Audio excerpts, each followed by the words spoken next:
Selamat pagi anak-anak ibu semuanya. Pagi Ibu. Baik, mungkin sebelum kita mulai pelajaran kita pada pagi hari ini, boleh ketua kelas untuk memimpin doa. Siap, gerak. Doa mulai. Doa selesai. Terima kasih kepada ketua kelas. Baik, sebelumnya ibu mau bertanya, anak-anak ibu semuanya udah pada sarapan? Udah Bu. Udah Bu. Ada yang sudah ada yang belum? Yuri, kenapa belum Yuri? Kesiangan Bu. Kok bisa kesiangan ya hidupin alarm? Iya Bu. Nggak sholat subuh. Kenapa lagi nggak boleh ya? Boleh. Baik, mungkin untuk sebelum memulai pelajaran kita absen terlebih dahulu agar kita mengetahui berapa yang hadir pada hari ini. Nah, untuk absen kali ini mungkin sedikit berbeda ya. Jadi untuk absen kali ini setiap nama yang ibu panggil menjawab hadirnya itu dengan yang berkaitan dengan sosiologi. Bisa dimengerti? Bisa, Bu. Oke, kita absen ya. Yuriko Putri, Stratifikasi sosial Bu. Salsa Antika, Interaksi sosial Bu.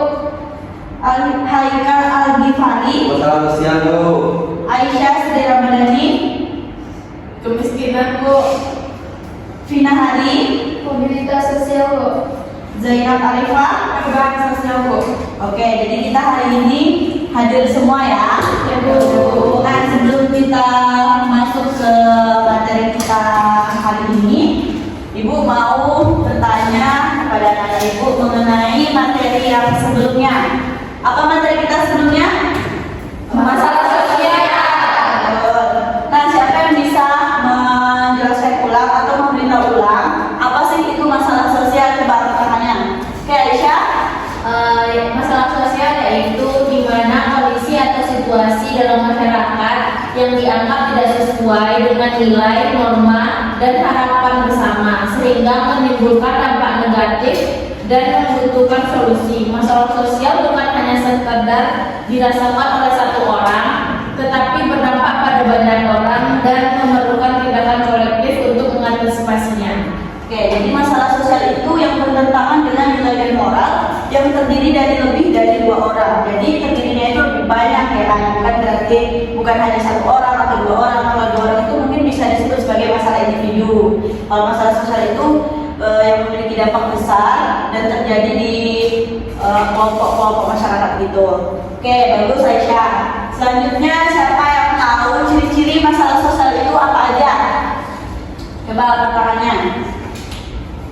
Saya Bu. Oke, boleh Vina? Yang pertama itu bersifat merugikan masyarakat, yang kedua itu melibatkan banyak orang bukan hanya individu, terus bertentangan dengan nilai dan norma sosial, menimbulkan keresahan atau ketidaknyamanan sosial, dan sulit diatasi secara individu dan memerlukan campur tangan pihak lain. Oke, sampai sini paham ya ciri-ciri masalah sosial. Masalah sosial itu apa? Jadi masalah sosial itu yang udah pastinya menimbulkan keresahan untuk masyarakat atau orang-orang yang ada di sekitarnya. Enggak hanya ketika masalah sosial itu terjadi, yang berdampak tidak hanya orang yang terlibat dalam masalah itu saja, namun orang-orang yang berada di sekitar itu yang tidak terkena masalah sosial pun akan terdampak oleh masalah sosial itu sendiri. Terakhir ibu mau tanya, coba sebutin contoh dari masalah sosial. Saya Bu. Udah boleh, boleh Salsa? Boleh Bu. Boleh, boleh Zainab? Boleh. Contoh masalah sosial itu ada kemiskinan Bu, pengangguran, kriminalitas, kesenjangan ekonomi, disorganisasi keluarga, dan masalah lingkungan Bu. Oke, bagus Salsa. Jadi itu contoh-contoh dari masalah sosial yang contoh-contoh disebut salah satu tadi sering banget terjadi di negara kita sendiri. Contohnya salah satunya tadi kemiskinan. Nah, terjadi materi kita hari ini adalah mengenai tentang masalah sosial yaitu kemiskinan. Oke ya.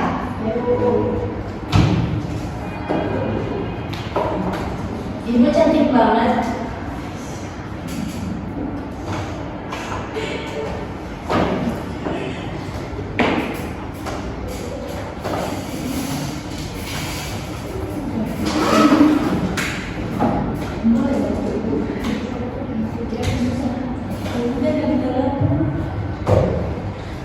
Kak, saya ya, masih belum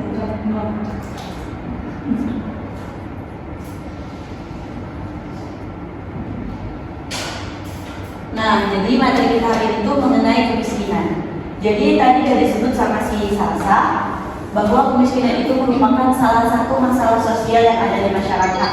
Kemiskinan ini mungkin buat anak ibu semuanya udah nggak asing ya, karena mungkin teman-teman yang udah dari berita, dari sosial media, dari kayak platform digital yang membahas mengenai kemiskinan. Nah, di Indonesia sendiri kemiskinan itu masih bisa dibilang sangat banyak, masih banyak masyarakat yang bahkan untuk makan saja, untuk makan hari ini saja bingung untuk carinya itu kemana, untuk berpikir apa yang bakal kita makan, apa yang kita bisa makan. Jadi buat anak ibu juga kita bersyukur karena kita masih dikasih rezeki, kita masih bisa makan, kita masih bisa menikmati makanan-makanan itu. Jadi buat anak ibu juga kalau seandainya kita ada makanan untuk disyukuri, jangan untuk bilang kayak nggak mau makan gitu. Padahal orang di luar sana banyak yang merasa kelaparan, sedangkan kita udah disediain, udah ada nih, tapi kita masih ngeluh gitu ya. Oke, selanjutnya pengertian kemiskinan. Nah, kemiskinan itu adalah keadaan yang dimana seseorang atau kelompok itu tidak mampu memenuhi kebutuhan dasar seperti makanan, pakaian, kesehatan, tempat tinggal, dan pendidikan untuk mencapai standar hidup yang layak dalam masyarakat. Nah, dari definisi ini kita bisa lihat bahwa kemiskinan itu untuk makan, pakaian, kesehatan, tempat tinggal itu aja mereka susah, apalagi pendidikan. Di Indonesia sekarang memang ada program MBG dari Bapak Prabowo kan, buat makanan gratis. Sebenarnya itu bagus banget, tapi mungkin bisa didahulukan untuk pendidikan terlebih dahulu, karena dari pendidikan kita bisa untuk cari kerja, untuk peluang kita juga kan ke depannya mencari pengalaman, pengetahuan gitu. Di sini Ibu ada 3 pengertian dari para ahli. Yang pertama itu adalah menurut Max Weber. Yang pertama itu kemiskinan itu terjadi karena perbedaan akses terhadap kekuasaan, status sosial, dan kelas ekonomi, sehingga kelompok tertentu itu tidak memiliki kesempatan yang sama dalam mendapatkan sumber daya. Yang kedua, menurut Karl Marx, kemiskinan itu merupakan akibat dari sistem kapitalisme yang menimbulkan eksploitasi kelas pekerja oleh kelas pemilik modal, sehingga kekayaan hanya menumpuk pada kelompok tertentu dan masyarakat kecil tetap miskin. Yang Karl Marx ini mungkin teman-teman tahu mas, yang kayak kelas sosial itu yang bourgeois, proletar, nah itu jadi kayak sama lah kayak di Indonesia nih, yang kaya makin kaya, yang miskin makin miskin karena pemerintahnya kurang memperhatikan masyarakatnya. Yang ketiga itu ada Sergio Suetanto. Kemiskinan itu adalah kondisi ketika individu atau sekelompok orang tidak mampu mempertahankan kehidupan sesuai standar yang berlaku dalam masyarakat akibat keterbatasan ekonomi, pendidikan, serta kesempatan. Nah, dari penjabaran mengenai kemiskinan, anak-anak ibu ada yang mau ditanyakan nggak? Atau sudah paham? Oh, kemiskinan itu ini. Oh, ternyata kemiskinan itu ini gitu. Ada yang mau dipertanyakan atau yang masih belum paham mengenai kemiskinan ini sendiri? Coba, ada yang belum paham? Atau udah paham semuanya? Oke, paham ya? Selanjutnya itu jenis kemiskinan. Nah, jadi kemiskinan itu ada 4 jenis yang umum yang biasanya dipelajari di sosiologi. Yang pertama ada kemiskinan absolut, yang kedua ada kemiskinan relatif, yang ketiga ada kemiskinan struktural, dan yang keempat ada kemiskinan kultural. Kita bahas satu-satu ya. Yang pertama itu adalah kemiskinan absolut. Nah, kemiskinan absolut ini merupakan kondisi di mana seseorang itu tidak dapat memenuhi kebutuhan dasar minum, makan, pakaian itu tuh untuk bertahan hidup. Nah, coba anak ibu siapa yang bisa kasih contoh di kemiskinan absolut? Saya bakalan. Oke, Yuri. Keluarga yang tinggal di jalan, Bu, gelandangan gitu. Boleh, gelandangan. Dia mau makan buat nanti siap aja bingung, jadinya kan harus mulung dulu. Belum tentu dari uang mulung itu bisa dapat buat makan gitu. Kadang makan sehari cuma sekali, sehingga gizi mereka nggak terpenuhi, mereka jadi terserang penyakit gitu kan. Oke, bagus Yuri. Selanjutnya itu kemiskinan relatif. Nah, kemiskinan relatif ini adalah kemiskinan yang dilihat dari perbandingan standar hidup hidup kelompok tertentu dengan kelompok lain dalam masyarakat. Nah, jadi dia ini dikatakan miskin ketika dia berada di tempat yang standar kelompoknya itu berbeda dengan dia gitu. Contoh nih, kalian tinggal di sebuah komplek yang dimana di komplek itu rumah orang itu pada besar-besar, rumah orang itu gedung tinggi-tinggi gitu, sedangkan kita hanya rumah sederhana gitu. Jadi sehingga dia merasa bahwa dia itu miskin di daerah komplek itu. Padahal kalau dia berada di desa atau di kampung itu tuh udah bisa dibilang kelas menengah ke atas. Jadi relatif ini tergantung bagaimana standar di kelompok itu sendiri gitu. Yang ketiga itu adalah kemiskinan struktural. Kemiskinan struktural ini adalah kemiskinan yang disebabkan oleh struktur sosial, kebijakan, dan ketimpangan akses terhadap sumber daya. Yang di sini contohnya itu, misalnya seseorang yang tinggal di daerah kota, tetapi memiliki pekerjaan penghasilan rendah, contohnya itu kayak petani tidak memiliki akses atau tidak bisa mendapatkan pupuk bersubsidi karena distribusinya dikuasai oleh kelompok tertentu. Terus ada juga warga daerah terpencil kesulitan mengakses pendidikan dan kesehatan karena pemerintah belum membangun fasilitas wilayah mereka. Jadi ini kemiskinan struktural ini di mana kemiskinan itu terjadi karena kebijakan pemerintah. Karena pemerintah itu tidak peduli dengan masyarakatnya. Pemerintah itu hanya mengembangkan daerah-daerah perkotaan, tidak melihat daerah-daerah yang ada di pedesaan, daerah terpencil, tidak melihat bagaimana pendidikan di sana. Bahkan ada di daerah, contohnya tuh kayak di Papua lah. Di Papua itu padahal sumber daya alamnya itu kan paling melimpah ya, hasil kita itu mungkin bisa dibilang separuh dari Papua gitu. Tapi Papua sendiri tidak diperhatikan, banyak yang sekolah tanahnya masih lantainya masih tanah, gedungnya itu masih terbuat dari papan-papan yang kalau hujan itu masuk gitu. Sehingga mereka itu tidak bisa mendapatkan pendidikan yang layak, tidak bisa mendapatkan pengetahuan yang harusnya kita dapatkan juga di era sekarang gitu.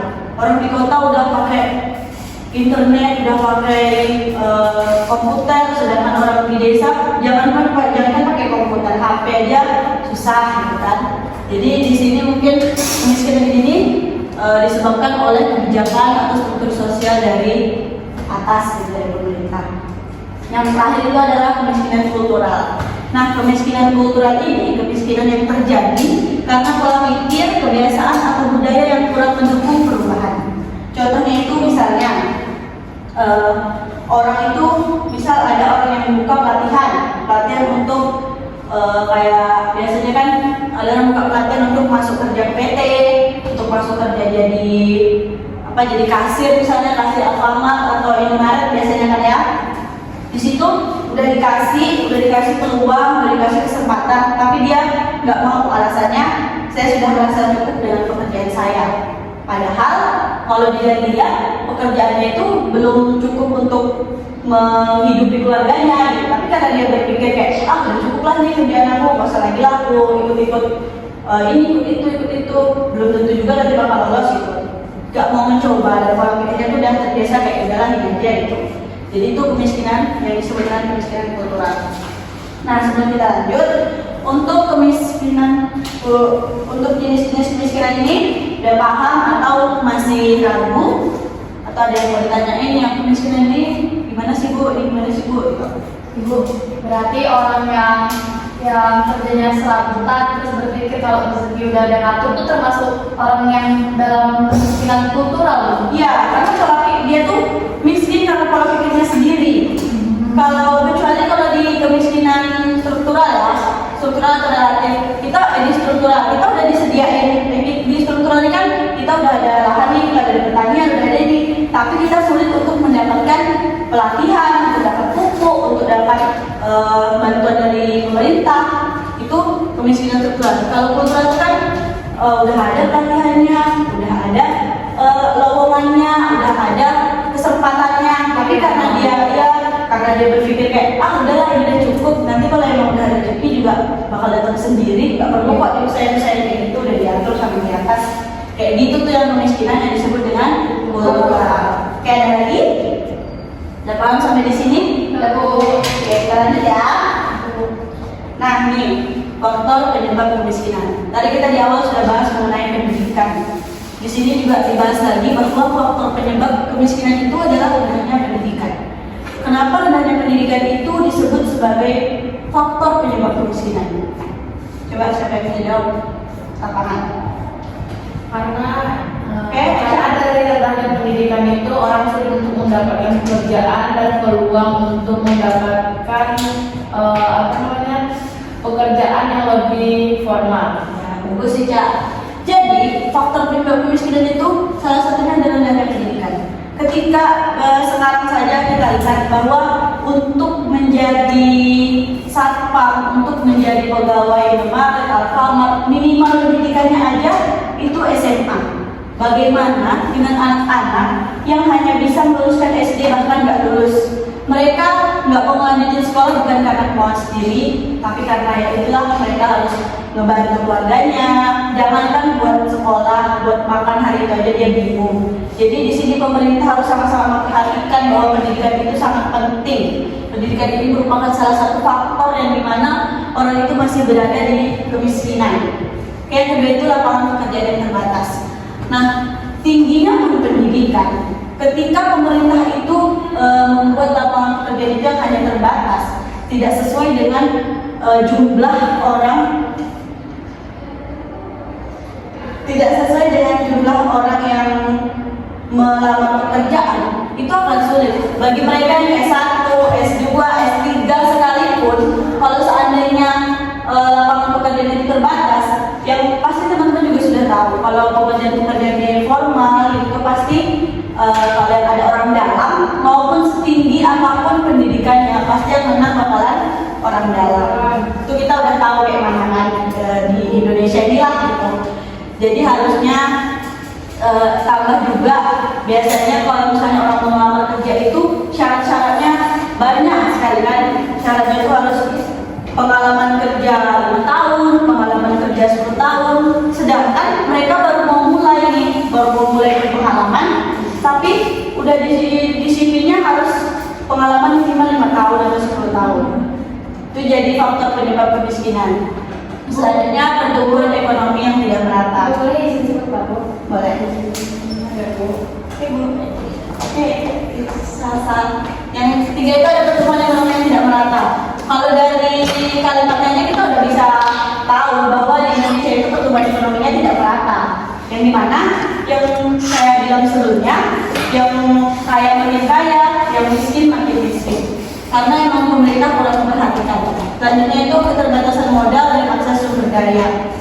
Banyak orang yang mau membuat usaha tapi mereka tidak ada modal, sehingga mereka pun bingung mau buka usaha di mana, karena tidak ada juga dari pemerintah itu kayak membukakan modal atau apa gitu kan untuk kita buka usaha, sehingga itu menjadi faktor penyebab kemiskinan. Selanjutnya itu lokasi yang geografis yang terisolasi. Nah ini contohnya tadi kayak di Papua tadi gitu kan, buat mendistribusikan makanan itu aja susah karena akses jalannya, sehingga mereka yang mau mungkin yang kayak bertani yang mau cari pupuk yang bagus itu sulit. Untuk orang yang berdagang di sana harga-harga jadi mahal, sehingga yang di sana pun susah untuk merasakan kayak beras biasanya di sini 10 kilo 100 ribu misalnya, di sana bisa sampai 500 sampai 1 juta gitu, karena emang sulit untuk dijangkau. Terakhir itu adalah korupsi dan kebijakan yang tidak berpihak pada rakyat. Mungkin udah bahas ini ya buat anak-anak semuanya masalah korupsi ini kan, kayak banyak pejabat-pejabat yang harusnya uang itu sampai ke rakyat namun tidak sampai karena ya singgah di mereka gitu.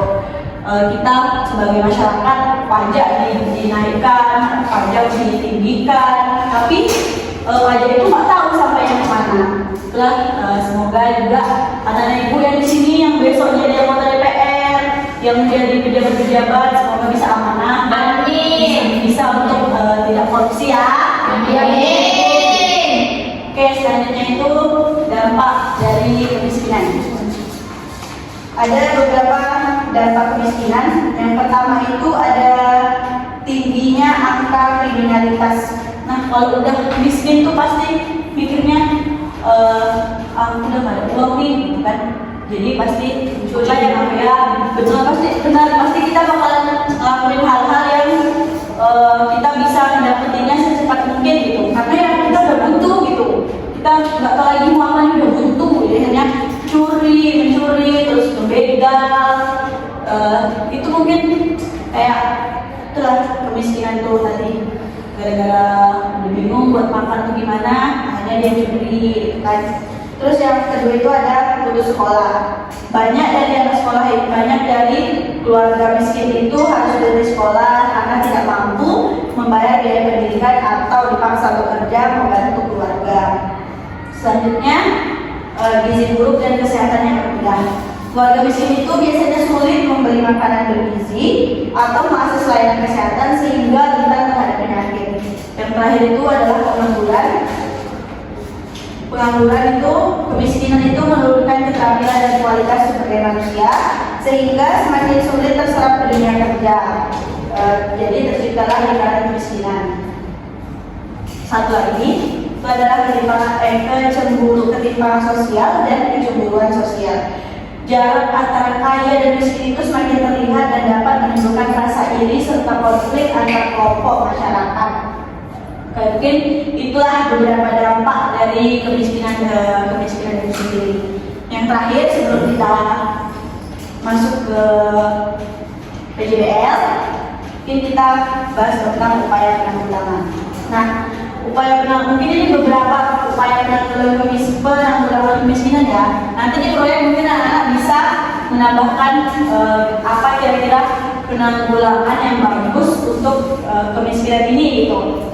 Jadi yang pertama itu peningkatan pendidikan dan pelatihan keterampilan, yang dimana pemerintah itu memberikan pendidikan berkualitas dan pelatihan kerja yang dapat membantu masyarakat memperoleh pekerjaan dan pendapatan yang layak.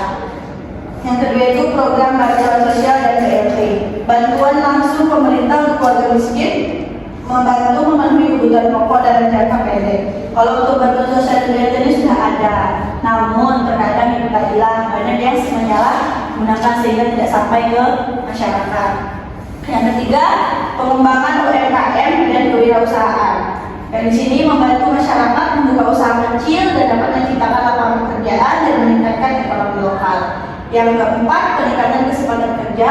Pemerintah dan sektor swasta perlu memperluas lapangan pekerjaan agar masyarakat itu memiliki sumber pendapatan. Yang kelima, pemerataan pembangunan infrastruktur, fasilitas pendidikan, dan ekonomi itu perlu dibangun rata hingga ke daerah terpencil agar tidak terjadi kesenjangan. Yang terakhir mungkin itu ada beasiswa untuk keluarga yang kurang mampu. Jadi memberikan kesempatan pendidikan gratis bagi anak dari keluarga miskin guna memutus rantai kemiskinan antar generasi. Kalau untuk beasiswa ini sebenarnya sudah ada di Indonesia, cuman banyak yang salah sasaran.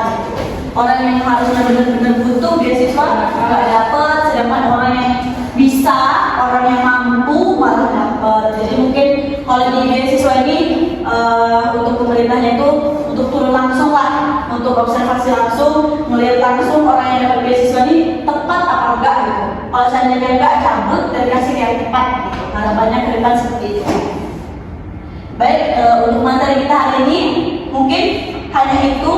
Kita bakalan lanjut ke PJBL. Nah, untuk PJBL kali ini Ibu akan bagi menjadi 2 kelompok. Untuk kelompoknya silakan anak Ibu pilih sendiri, 3 orang per kelompok. Nanti Ibu bakalan kasih LKPD, rekan kerja, peserta didik. Di sini kalian isi nama kelompok, anggotanya siapa aja, terus tanggal dan kapan. Nah, di sini nanti kalian akan membuat di sini kalian pertama akan menjawab analisis dulu, pertanyaan analisis ada 8 pertanyaan. Kalian diskusikan berkelompok jawab ini. Terus ketika kalian udah jawab, kalian membuat poster. Jadi Ibu mana ada suruh bawa laptop, ada di bawah, ada Bu. Oke, bagus. Jadi nanti kalian kerjakan buat poster. Yang isi posternya itu kalian cari kasus kemiskinan yang ada di Indonesia. Boleh cari di sosial media, di TikTok, di Instagram atau berita-berita harian. Boleh. Nanti kalian bikin di posternya itu tentang kasus itu kan. Baru penyebab utamanya apa, dampak sosialnya apa. Terus Upaya menurut kalian itu upaya penanggulangan untuk kasus itu seperti apa? Terus bikin semenarik mungkin gitu. Kita langsung presentasi hari ini ya. Oke, boleh untuk anak ibu membuat kelompok, 2 kelompok, 1 kelompok isinya 3 orang. Grup kelompoknya pilih sendiri atau ibu yang pilih? Pilih sendiri aja, senyamannya kalian. Oke?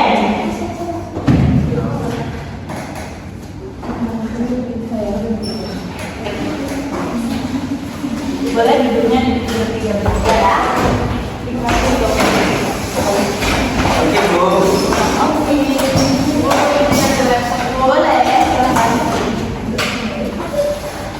Udah, oke, berarti ini kelompok 1 ketuanya siapa? Haikal. Yuli, Bu. Oke, Riko ketuanya kelompok 1 ya. Kelompok 2 ketuanya siapa? Aisyah.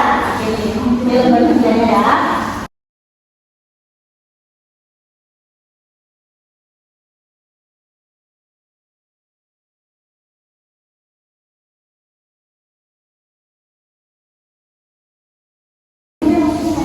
Bu, Ya, Pak. Boleh. yang ini isi Bu. Yang mana? Ya, ini isi nama kelompok berapa? Kelompok 1 kan, ini kelompok 1. Terus ini dijawab.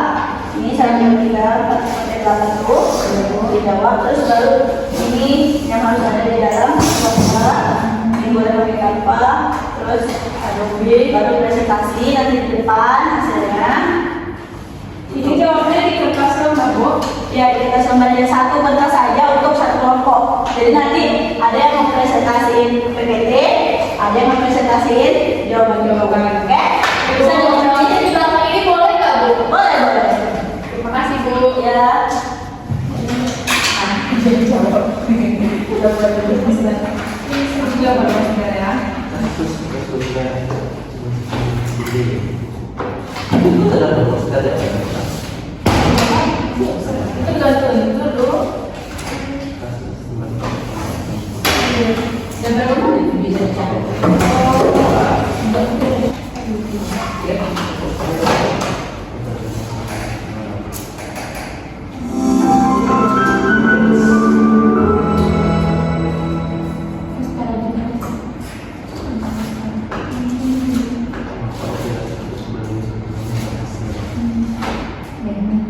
Waktu pengerjaannya kurang lebih 20 menit ya.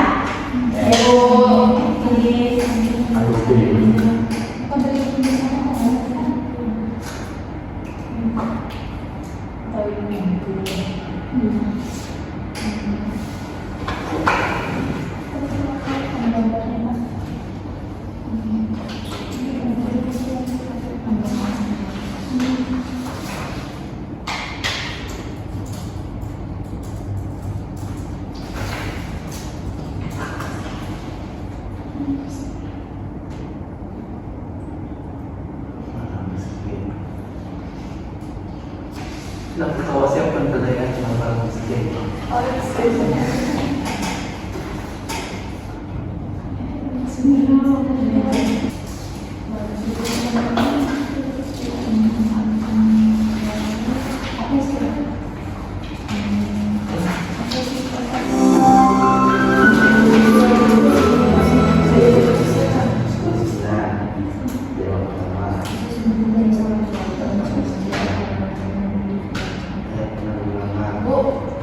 Di sini kan ada contohnya seperti kasus sumber atas sumber kemiskinan itu misalnya korupsi gitu. Nah, boleh. Kan salah satu tadi ibu jelasin itu salah satu faktor penyebab kan. Ya. Faktor penyebab kemiskinan, boleh. Jangan sama kasusnya ya.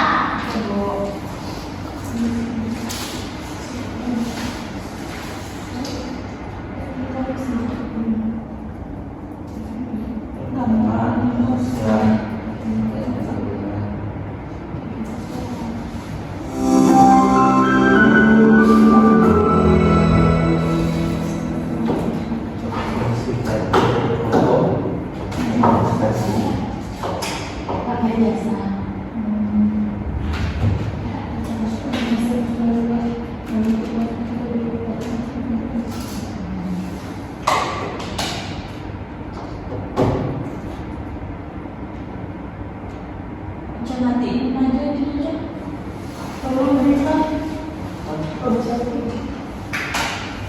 Dewi Rasandi.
Baca. Bu, mau nanya Bu, Boleh? buat pertanyaan yang faktor penyebab Ya, kita itu individual, struktural sama global itu satu-satu ini. Iya, enggak, maksudnya itu faktor penyebabnya itu bersifat individual, struktural, atau global. Kalau misalnya struktural, jelasin apa itu. Ada lagi?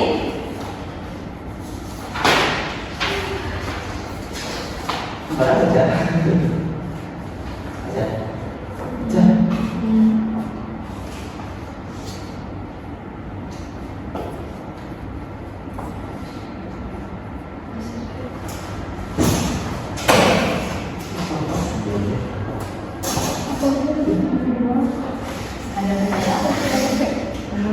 Individual, struktural, global.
Waktunya udah siap. Waktunya udah habis ya. Boleh dikumpulin KPD-nya satu orang.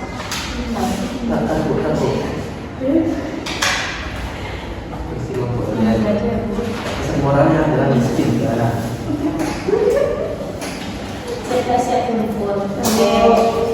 Jadi ini untuk penilaian kalian untuk di materi kemiskinan. Selanjutnya kita akan mempresentasikan proyek yang sudah kalian buat berupa poster. Jadi nanti dikasih waktu kalian minimal 3 menit, 3 sampai 5 menit untuk mempresentasikan posternya. Untuk presentasi poster itu boleh satu orang saja perwakilan di kelompok ya. Oke, boleh dari kelompok 1 dulu. Kelompok siapa? Kelompok Yuria. Siapa yang mau presentasi? Kelompok 2 aja dulu Bu. Kelompok 2? Nah, boleh. Kalau menamakan diri lebih bagus. Bisa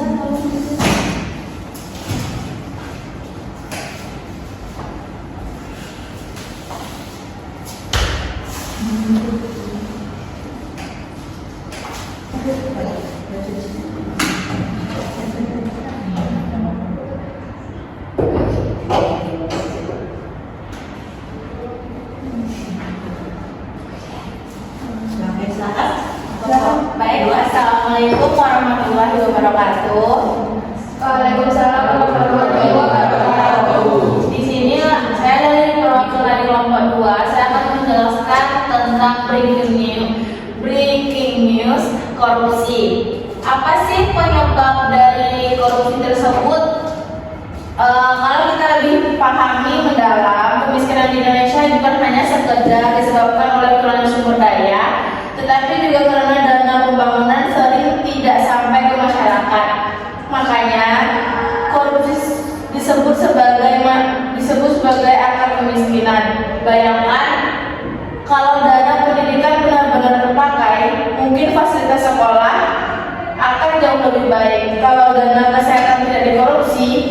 mungkin layanan rumah sakit jauh lebih mudah dijangkau masyarakat kecil.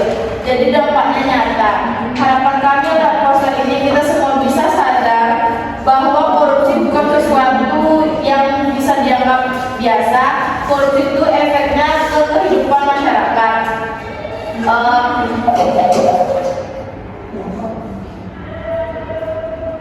Di sini ada penyebab utamanya, yaitu korupsi terjadi karena penyalahgunaan kekuasaan untuk kepentingan pribadi, anggaran negara yang seharusnya untuk rakyat membangun pendidikan dan kesehatan disewenangkan menjadi keuntungan individu. Hasilnya uang negara hilang, pembangunan menjadi terhambat dan masyarakat tetap miskin.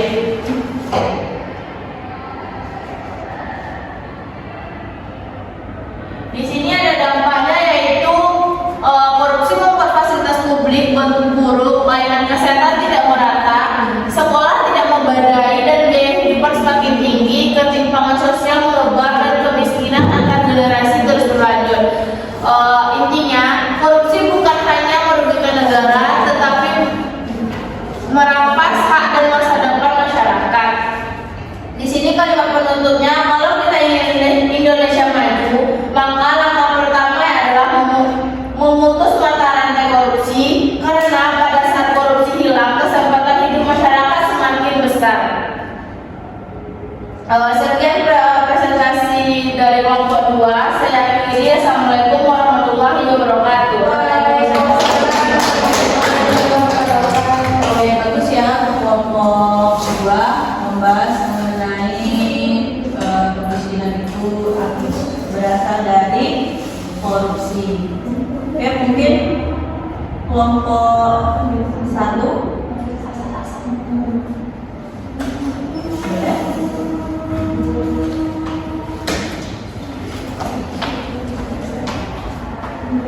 Assalamualaikum warahmatullahi wabarakatuh. Waalaikumsalam.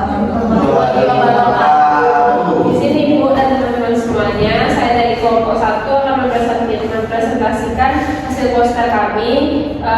Kasus yang kami ambil yaitu kemiskinan desa nelayan pesisir. Di sebuah desa pesisir, sebagian besar warga bekerja sebagai nelayan tradisional. Mereka menggunakan perahu kecil dan alat tangkap sederhana, sehingga hasil tangkapan sangat bergantung pada cuaca dan musim. Dalam beberapa tahun terakhir, kondisi laut berubah, ikan makin sulit ditemukan, cuaca ekstrim lebih sering terjadi, dan biaya sekolah meningkat. Akibatnya, pendapatan nelayan tidak stabil, warga kesulitan membayar biaya kesehatan, biaya sekolah, atau memperbaiki rumah yang rusak. Upaya yang mulai dilakukan yaitu pertama, pelatihan disertifikasi usaha budidaya rumput laut atau olahan ikan. Yang kedua, pemberian akses kredit mikro untuk perbaikan alat tangkap. Yang ketiga, program pendidikan dan bantuan sosial dari pemerintah daerah. Sekian presentasi dari Ustaz kami, Bu. Assalamualaikum warahmatullahi wabarakatuh. Oke, luar biasa ya. Dari proyek yang dibuat semuanya udah sangat-sangat bagus, sangat-sangat keren. Dalam waktu yang hanya 20 menit, anak-anak bisa menyelesaikan proyek atau PJBL di materi kemiskinan ini. Oke. Dari hasil proyek tadi bisa kita lihat bahwa banyak sekali kasus-kasus kemiskinan yang ada di Indonesia sendiri. Semoga dengan pembelajaran kita ini kita bisa melihat bagaimana negara kita sekarang menangani tentang kemiskinan itu sendiri. Oke. Jadi sebelum kita mengakhiri kelas kita ini, kita mungkin refleksi terlebih dahulu ya. Gue akan tanyakan lagi mengenai pelajaran yang baru kita pelajari, agar apa? Agar anak-anak itu semuanya bisa ingat dan bisa selalu ingat dengan materi yang kita pelajari. Oke. Dari yang pertama yang mau tanya dulu, pengertian dari kemiskinan, siapa yang bisa jawab? Saya, Bu. Oke, Yuli. Kemiskinan itu keadaan ketika seseorang atau kelompok gak mampu memenuhi kebutuhan dasar kayak makanan, pakaian, kesehatan, tempat tinggal, dan pendidikan untuk mencapai standar hidup yang layak. Oke, bagus Yuri. Jadi itu ya tadi pengertian dari kemiskinan. Anak-anak harus ingat bahwa kemiskinan itu ketidakmampuan seseorang untuk memenuhi kebutuhan dasar mereka sendiri. Oke, kita lanjut. Siapa yang bisa menyebutkan jenis-jenis dari kemiskinan? Oke, Aisyah. Ada kemiskinan absolut, yaitu di mana kemiskinan absolut itu kondisi seseorang tidak dapat memenuhi kebutuhan dasar minum dan bertahan hidup. Yang kedua ada kemiskinan relatif, di mana dilihat dari perbandingan setelah hidup kelompok tertentu dengan kelompok lain dalam masyarakat. Yang ketiga ada kemiskinan struktural, yaitu kemiskinan disebabkan struktur sosial, kebijakan dan ketimpangan akses terhadap sumber daya. Yang keempat ada kemiskinan kultural, kemiskinan yang terjadi karena pola pikir, kebiasaan atau budaya yang kurang mendukung perubahan. Oke, bagus. Jadi itu ya. Jadi ada 4 jenis dari kemiskinan. Yang pertama ada kemiskinan Absolut, yang kedua relatif, ketiga struktural, dan kultural juga. harus diingat ya. Ya, Bu. Oke. Yang ketiga itu faktor penyebabnya. Coba siapa yang bisa menyebutkan faktor penyebabnya? Saya, Bu. Oke, Haikal. Jadi ada beberapa faktor penyebab kemiskinan, Bu. Oke, apa aja tuh? Pertama adanya rendahnya pendidikan. Oke. Kedua itu lapangan pekerjaan yang terbatas. Oke. Yang ketiga pertumbuhan ekonomi yang tidak merata. Yang keempat keterbatasan modal atau akses sumber daya. Yang kelima lokasi geografi yang terisolasi. Dan terakhir korupsi dan kebijakan yang tidak berpihak kepada rakyat. Oke, benar ya. Itu tadi ada 6 faktor penyebab dari kemiskinan itu sendiri. Salah satunya tadi ada korupsi yang dibahas oleh kelompok 2 ya. Oke. Selanjutnya itu dampak kemiskinan. Ayo, siapa yang bisa memberitahu ibu apa saja dampak dari kemiskinan? Angkat tangan. Saya, Bu. Oke, Salsa. Kalau dampak dari kemiskinan itu ada banyak, Bu. Yang pertama itu ada tingginya angka kriminalitas, putus sekolah, terus gizi buruk, kesehatan yang rendah, pengangguran, ketimpangan sosial dan kecemburuan sosial, Bu. Oke, tadi ya itu udah dampak-dampak dari kemiskinan. Jadi kita sebagai generasi muda nih, generasi emas di 2045, semoga kita bisa mengurangi angka kemiskinan di Indonesia. Yang terakhir mengenai apa upaya penanggulangan kemiskinan. Coba angkat tangan. Saya, Bu. Oke, Vina. Contohnya itu seperti peningkatan pendidikan dan pelatihan keterampilan, program bantuan sosial dan BLT, pengembangan UMKM dan kewirausahaan, peningkatan kesempatan kerja, pemerataan pembangunan dan beasiswa untuk keluarga yang kurang mampu. Oke, bagus. Kita sih aplaus dulu buat kita semua. Oke, jadi kesimpulannya itu kemiskinan itu adalah masalah sosial yang kompleks dan saling berkaitan. Penyelesaian itu membutuhkan kerjasama semua pihak, baik pemerintah, masyarakat, dan dunia usaha agar tercipta kesejahteraan yang lebih merata. Baiklah, mungkin sebelum kita akhiri ada baiknya kita mengucapkan hamdalah bersama-sama. Terima kasih kepada anak ibu yang telah mengikuti pembelajaran ini dari awal hingga akhir dan sudah berpartisipasi aktif pada pembelajaran kali ini serta dapat menyelesaikan PJBL-nya dengan baik. Ibu pamit undur diri, kita ketemu lagi minggu depan. Ibu akhiri. Wassalamualaikum warahmatullahi wabarakatuh.